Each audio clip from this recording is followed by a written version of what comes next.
नमस्कार दोस्तों।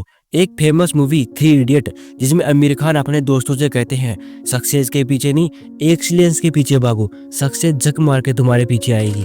पुरुष ने कहा है कि कामयाब होने के लिए नहीं काबिल होने के लिए पढ़ो। सक्सेस के पीछे मत भागो, एक्सेलेंस का पीछा करो। सक्सेस झक मार के तुम्हारे पीछे आएगी। यह बात आज के स्टूडेंट को जरूर सिखाना चाहिए। जो ये रेट रेस है इससे बाहर निकलने के लिए ये बात जरूर है कि हमें एक्सीलेंस के पीछे भागना होगा, सक्सेस के पीछे नहीं। किताबों में लिखा है education is the key to success, लेकिन सवाल यह है क्या हमारे स्कूल और कॉलेज सच में वो की दे रहे हैं? हर सुबह लाखों बच्चे यूनिफॉर्म पहनकर स्कूल जाते हैं, कई मुस्कान के साथ, कई मजबूरी में। हर क्लासरूम में ब्लैक बोर्ड है, टीचर है, किताबें है, पर सीख कहाँ है, लर्निंग कहाँ है? भारत का एजुकेशन सिस्टम अब उसी सोच पर टिका है जो आज़ादी से पहले बनाई गई थी, मतलब रट लो, परीक्षा दो, नंबर लाओ, आगे बढ़ो। आज हम बात करने जा रहे हैं एक बहुत ही बड़ी समस्या के बारे में। देखते पता ही नहीं चलेगा कि कितने नौजवानों की नौकरी की उम्र गुजर गई।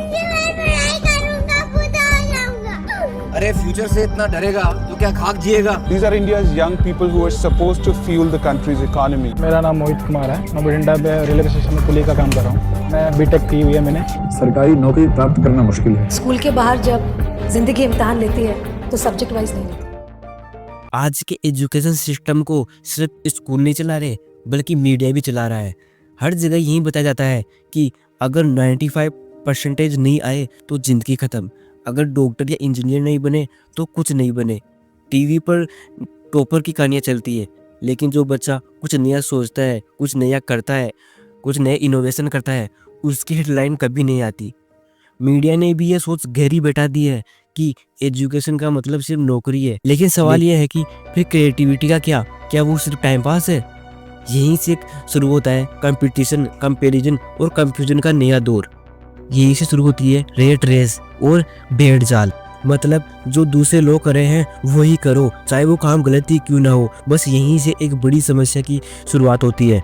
घर में भी वही कहानी है। हर माता पिता अपने बच्चों का भला चाहते हैं, लेकिन उनका भला उनके डर, उनके अज्ञान, उनकी रूढ़िवादी सोच से निकलता है, समझ से नहीं।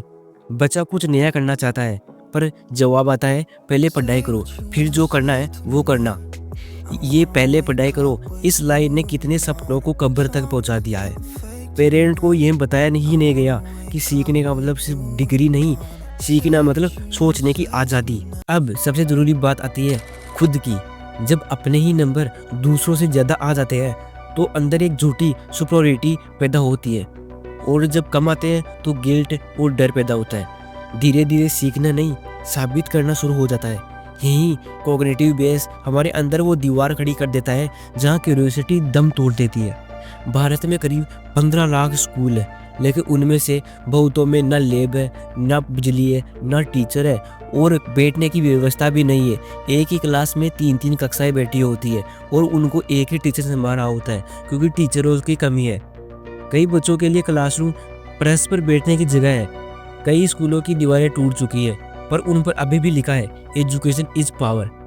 इंफ्रास्ट्रक्चर सिर्फ बिल्डिंग नहीं होता, इंफ्रास्ट्रक्चर वो माहौल है जहाँ बच्चा सवाल पूछने की हिम्मत करता है, जहाँ जिज्ञासा उत्पन्न होती है, जहाँ बच्चा कुछ नया सीखता है और आगे बढ़ता है, दुनियादारी समझता है, जीवन समझता है। टीचर वो इंसान है जो आने वाली पीढ़ी को बनाता है। लेकिन अफसोस भारत में टीचिंग सबसे कम सम्मानित पेशों में गिनी जाती है। मतलब अगर कोई व्यक्ति कुछ नहीं कर पाता है तो वो टीचर बन जाता है, और यही सबसे बड़ी समस्या है दोस्तों। कई जगह टीचर बस सिलेबस पूरा कराने की मशीन बन चुके हैं, ना रिसोर्सेज ना मोटिवेशन।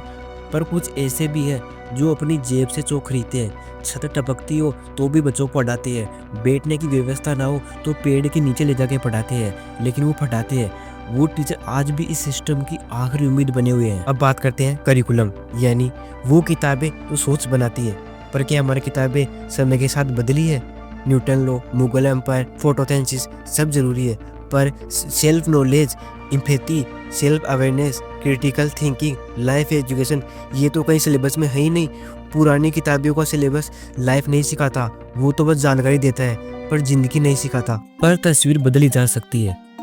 पहला कदम, लर्निंग को रियल बनाना होगा। प्रोजेक्ट, डिस्कशन और क्यूरियोसिटी बेस्ड लर्निंग देनी होगी। दूसरा, टीचर को एम्पावर करना होगा, उनकी सैलरी, रिस्पेक्ट और ट्रेनिंग तीनों बढ़ाने होंगे। तीसरा, करिकुलम को लोकल और प्रैक्टिकल बनाना होगा। हर रीजन के हिसाब से, हर बच्चे के अनुभव के हिसाब से और लाइफ एजुकेशन के हिसाब से ये बनाना होगा।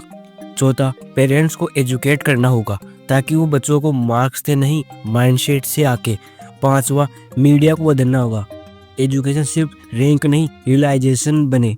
देखो कैसा सहयोग है। भारत ने दुनिया को गुरुकुल दिया था, शिक्षा दी थी, नए नए इनोवेशन दिए थे। जहाँ शिक्षा का मतलब ज्ञान नहीं, आत्मज्ञान था। अब वक्त आ गया है वो शिक्षा वापस लाने का, जहाँ किताबों से ज़्यादा सवाल हो, हर बच्चे में सोचने की आज़ादी हो, जिज्ञासा हो और लाइफ एजुकेशन हो। क्योंकि जब सोच आज़ाद होगी तो देश अपने आप आगे बढ़ेगा। Education is not about filling the mind, is about lighting it.